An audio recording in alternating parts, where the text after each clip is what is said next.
Good morning, everyone, and welcome back to the Smashi Business Show. Of course, I am Farah Bashir, joining me. And I'm Anika. Yes, and as we mentioned yesterday, Dubla did mention that she will be leaving you guys with me. So before we start, let me just give you a quick run through of our stories for the day. Founder of Muslim dating app Muzz claims Jewish dating app has cloned it, and as well, Meta Israel Hamas misinformation likely AI generated. And this comment, never trust an Arab, which is a racist comment that has piled up in the Financial Times comment section after the Aramco story. And as well, Disney boycott casts doubt on the Pixar's revival, which is Inside Out 2. So before we do that, let's start with good morning, Anika. So as we said, Lubna is not there. She left you guys with me, and Anika is joining me. I'm filling in with all my opinions and thoughts. Yes, which is honestly very exciting. How was your day? It's good. I've been a little on edge right now, like especially today, because today in India so it's when the voting is done. Yeah. It's the counting today. Oh my God. Okay. So, literally watching the history of our democracy in the making. Seeing what's going to happen. Is it going to be the same party coming in again for another term? That would be 12 years of Narendra Modi in India. Okay. Or would it be the opposition party finally coming back after a long time? They've been campaigning pretty hard. They've been making a lot of memes on social media.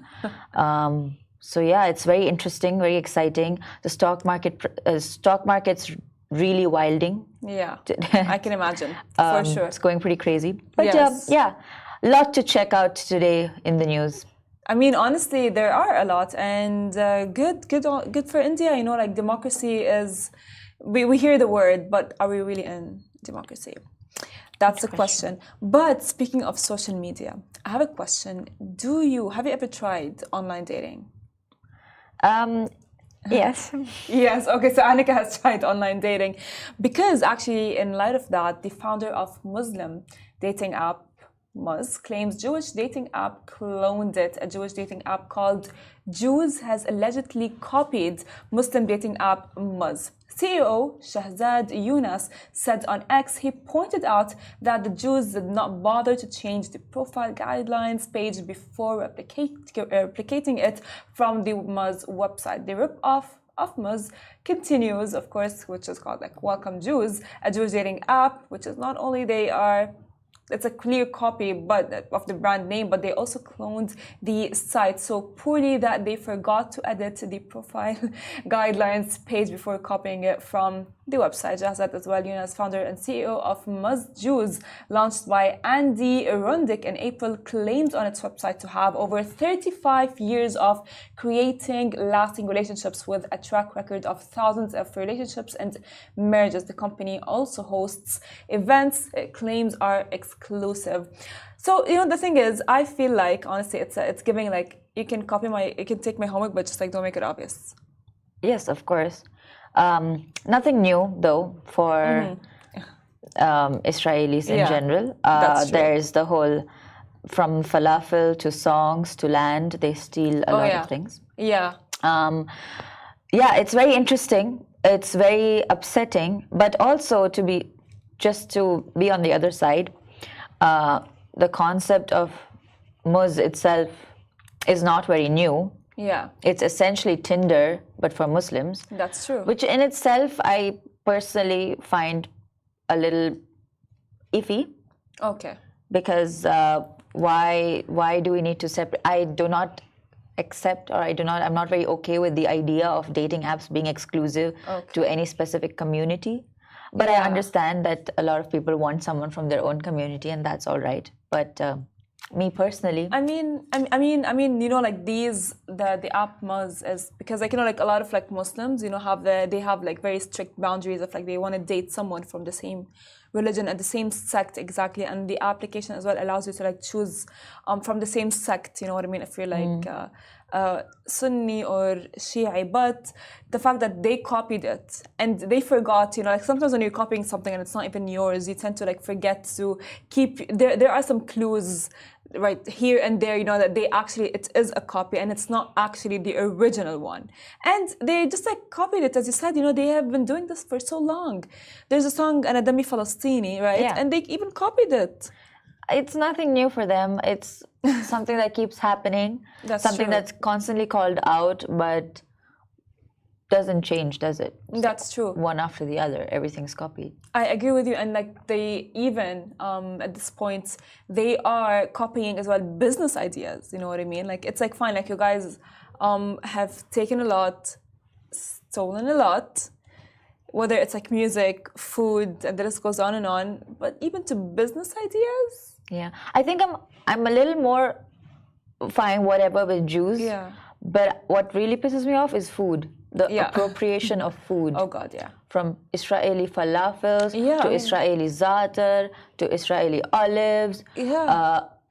Those don't exist. Exactly. Those aren't real things. They're not. And no. to take someone's land and take someone's ideas and then say it's yours, it's just takes a special kind of colonizer. Exactly. And the thing is, like, they actually, like they take it, mark it as their own, and then they believe it. You know what I mean? The thing is, like, they know it's not theirs, yet they do believe it. That's a very sad thing. But it's a very interesting story, and I'm really glad the CEO was able to call Jewzz out. That's true, yeah. It's a developing story, of course. Let's see. Yes. We need to wait and see if Jewzz responds, how they respond. Will they deflect? Will they fight back? Very interesting. I mean, for sure they'll fight back. But let's jump to our next story. So, Meta says that Israel Hamas misinformation likely AI generated Meta. So Meta said that it had found likely AI generated content used deceptively on its Facebook and Instagram platforms, including comments praising Israel's handling of the genocide in Gaza, which were published below posts from global news organizations and US lawmakers. Now, in a quarterly security report, the social media company revealed that accounts posing as Jewish students, African Americans, and other concerned citizens targeted audiences in the US and Canada. The campaign, of course, was as well attributed to Tel Aviv-based political marketing firm. So Meta has been detecting basic profile photos generated by artificial intelligence and influence operations since 2019. However, the recent reports is the first to reveal the use of text-based generative AI technology, which emerged in late 2020. And concerns have been raised by researchers about the potential of generative, AI to produce human-like text, imagery, and audio, and thus, enabling more effective disinformation campaigns and as well potentially influencing elections. Okay. Two things to look at this story. Go on, all ears. First of all, Meta in general, problematic history with supporting genocidal causes, supporting almost always Meta finds itself on the wrong side of history. True. Be it in Myanmar with the Rohingyas, be it in India with the anti-Muslim campaigns. They've become a tool for a lot of hate propagation, which is very problematic. But I'm really glad that they themselves were able to call themselves out, talk about it, blame AI for it, which is interesting. And that brings me to the second point, the rise of AI. What's happening there? How are we sure it's rising rapidly? It's actually doing a lot of good. I personally don't think it's coming in to steal jobs per se. Perhaps it is going to come in and encourage people to upskill, but perhaps not steal jobs. But again, AI, who's monitoring this? How are we going to develop further now that AI it's developing rapidly? It's going far, way beyond what the creators or the inventors actually thought would happen. So what's happening? What exactly is going to happen from now on? Yeah, I mean, 100%. I do agree with you. But speaking of this, of course, because the thing is AI can be your friend and your enemy. If used correctly, it can be your friend. If used in like not an appropriate manner, it's going to be your enemy for sure. Like and with in a lot that of case, 100%, you know what I mean? And I feel like, you know, this point, social media and Meta and AI, all of it, it's like it has its own politics in a way. And in this case, like it's very easy now for like, let's say, regarding what's happening in between Israel and Hamas and the genocide happening, it's very easy for both parties to duplicate an image of AI that is going to be generated, you know, as if like or perceived as real. Because like right now with AI, the images that you can see, they can look so real and so actually as if it's actually, you know, like it's there when it can be, by the way, not. So of course, you know, having the awareness is very important. 100% there is that, but at the same time we have also moments of AI victory, like the All Eyes on Rafah post. 34.9 million reshares, and suddenly people were more aware about what's happening in Rafah, because not only did this AI image take over everybody's stories, but it also became a trend then to reshare it on Instagram stories. So in a lot of ways, while you know, Meta is propagating this, Meta is also becoming the tool for people to educate, to organize. True, yeah. So we are in a gray area, essentially. We are, exactly. And as I said, you know, like it can be either used wisely or not. And in that case, you know, like when there was the post, as you said, like in 24 hours, you guys, 30 million people reshared the post of All Eyes on Rafah. And it created a lot of awareness, of course, because like right now with what's happening in the genocide, you just like, you think in a way like, how can I help? What can I do?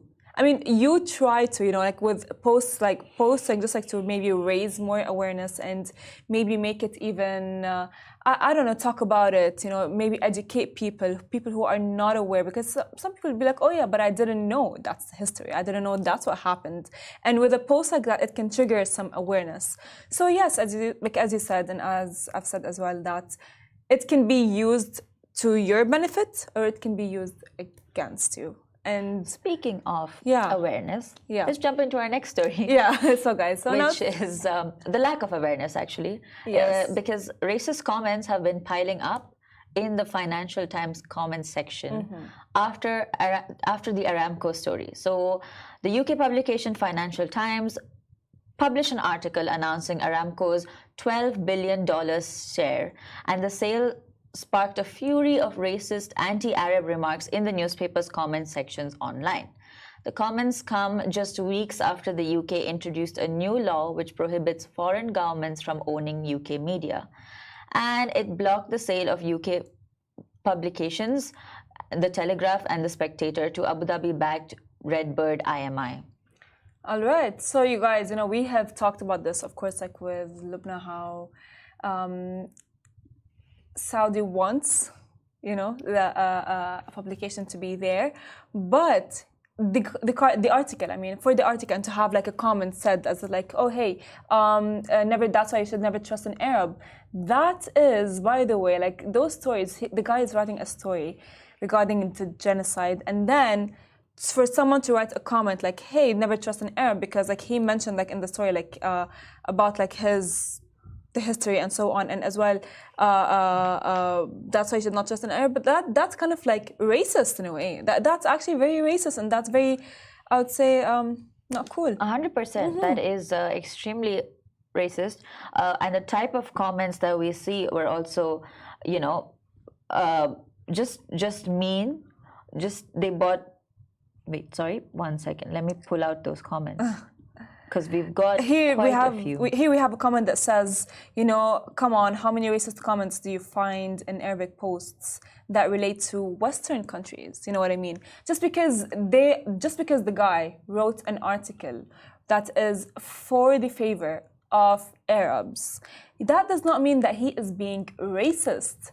Not at all. I don't think it was necessarily even for Arabs. It was just talking about Saudi's plans, which is very justified considering we are talking about Aramco, and they are major players in the market, especially when it comes to financial, like the Financial Times. Like it's as a business paper, Financial Times has every right to talk about this. People's response to it, obviously very poor. They, there are comments going on like, pity they don't pay to rebuild Gaza. That's their job, not ours. Well, technically, if you're from the UK, it was kind of your fault, not ours. Like, there's a lot of back and forth on this, and to use this as an excuse, to use any story about Saudi Arabia as an excuse to just say it's like this is a bad place. It's just in bad taste. It's ignorant. It's coming from a lack of awareness, and it's very sad. I mean, I do agree with you. But what I also like is that Saudi Arabia is not one to bow down to such allegations. They're not really one to take these allegations seriously. For a lot of the Saudi approach is, okay, keep talking, we'll see.